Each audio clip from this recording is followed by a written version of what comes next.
What's your advice to somebody who's trying to lose weight, but in a sustainable way? So not like, in some ways when bodybuilders are doing it, it's not really sustainable because they're really starving themselves down to a competition. Yeah. And the way that they're eating during that period of time is, you know, it's so catabolic that they're destroying their endocrine system along the way, but it's short-lived and they're going to refeed when they're done.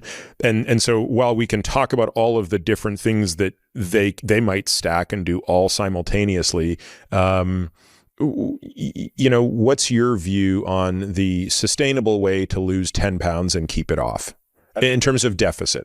I think your perception of what bodybuilders do as far as aggression towards their diet is hinged on their final outcome and how steep it is to get there cumulatively, but the way they arrive there, no one is more mindful of preserving tissue than bodybuilders. So in other words, they're not creating huge deficits at any one point in time. Eventually they are at the point that they absolutely need to, but they're more careful than any human I know. Oh yeah, I would believe that. So if you were to try and take away from a bodybuilder, how would I apply this when they're stepping on stage at literally dice to the socks 5% body fat? It's not that you're getting there, it's that you're stopping at like the 8-week out from competition mark of a bodybuilder.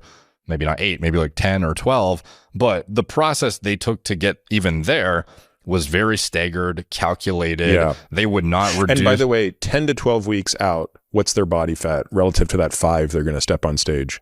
Like, it depends at what level and how on track they are, but yeah, some of them are starting at like, you know, 12% body fat. So perhaps that's not, you know, everyone has different goals of what they consider good. So maybe this is like my skewed fitness perception saying 10-week out bodybuilders, what you should shoot for. But just in general, the process they take to get from their peak body fat percentage to stage lean, no one is more mindful of titrating accordingly the macronutrient and micronutrient input to sustain training volume too, because they need to actually make sure their training doesn't deteriorate, because if it does, they're going to lose tissue. So taking from that, you see them at least hitting 1 gram per pound body weight in protein, like without fail. And they will hold that until the stage?